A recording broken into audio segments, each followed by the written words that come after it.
welcome back to This Old New Guitar again.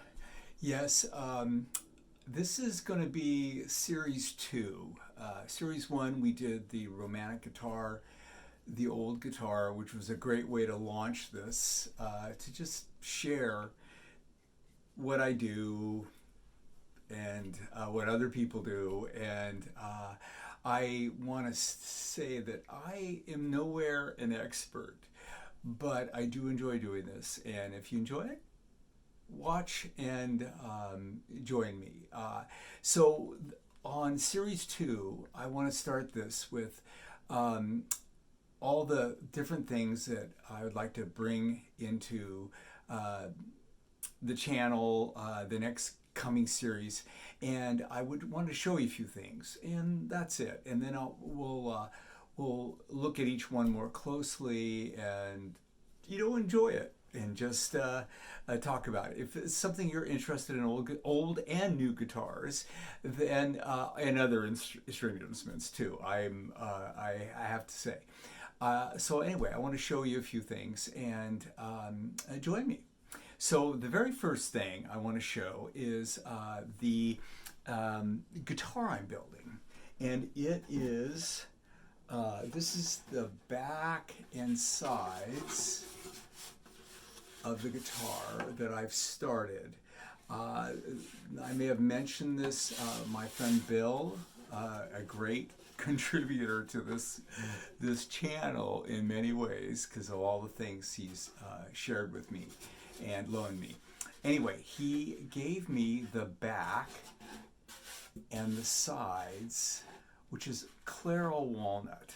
And so I decided, it's been in my garage for a while, for years, and I now want to complete it and build it. And this is a guitar in a series that I'm trying to use everything I have on hand to build this, the neck, the fretboards, all that stuff. So join me in this. So this is the Claro walnut. It's a beautiful wood. Claro walnut, I'll get the Latin name for it later, but it is a California and Southern Oregon walnut, and it rivals in beauty and figure of some of the Italian walnuts that are in amazing gun stocks and other furniture, and it's just beautiful. It also makes a good tone wood. So I'm just excited to have this, and I'm slowly putting it together. So the back and sides are on. I added a sound hole, which I like. Other people, there's a lot of debate in whether sound hole works. But anyway, we'll more into that later. But this is the guitar this is the new guitar that I'm building, and here is the top that is now braced. And also, I might say, I got this wood from Bill also. We went down years ago and bought a pallet of tone wood down in Tacoma waterfront, and they were like number 3s or something. It wasn't the finest, but man, there was a lot of good tone wood, and I'm building this out of what I have on hand. This is a guitar. Now, a lot of guitar builders would not do this, but I'm doing it because it's interesting to me, and I believe it'll be a good sounding guitar. Plus, anyway. So I'll talk more about rosettes and all that other thing, about bracing and arching, but that'll be later. So that's the new guitar in this old new guitar. And then the other thing that we're going to be doing is I believe it's a harmony. I believe it is a harmony. It's an old harmony that our class, the Lutheran class, every Thursday at 10, we're rebuilding it. It's one of the students' friends' guitar, and we are fixing all the cracks. The neck obviously was ready to pop off, so we took it off. We're going to reset the neck. It's got a lot of cracks and things. So anyway, this is a beautiful old guitar. It needs a lot of help, but it's exciting, and that's the next phase for our class. So this is the old guitar. Then later down the line, I want to. This is part of the class. We built octave mandolins, which are just a big, longer scale mandolin. But we use the Mike McDonald. I think it's McDonald. Anyway, he's an Australian who builds all kinds of string instruments, written books, and we used his book. And man, my shout out to him. He's just wonderful. And we kind of I took the book and we kind of made it to where what we wanted, but we used a lot of the information and design. And so, it's another. We're just happy. I built two.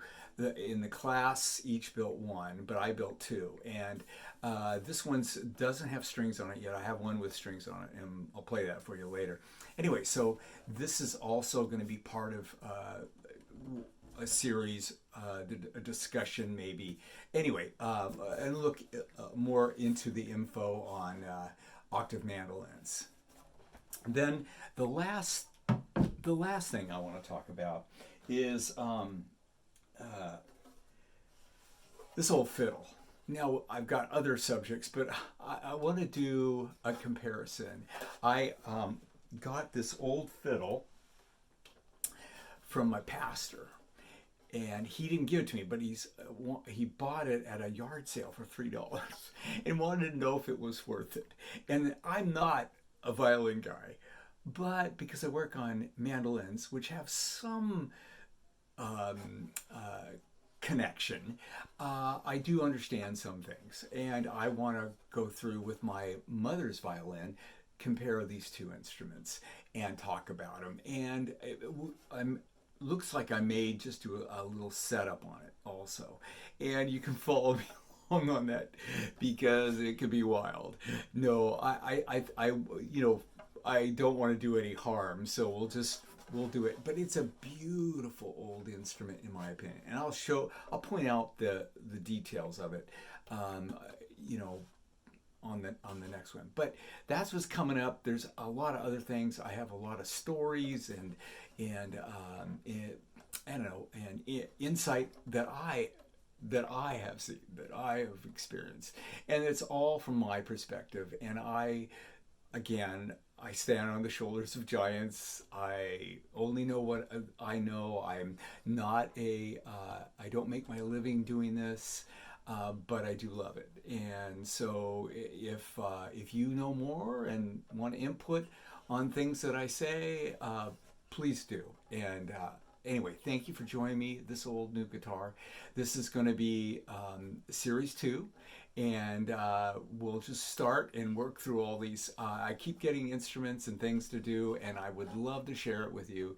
And also, you may have some ideas or input that would help me, because I'm not, like I said, I'm not the Jedi. I'm only a lover of stringed instruments, and and take on things that I, think that I can not only do but learn something from. So join me and learn something, hopefully. And anyway, I'm having a lot of fun with this, and it is really there's a lot more to show, but I think just to keep it short, that's what's ahead, and much more. So please come back. Thanks.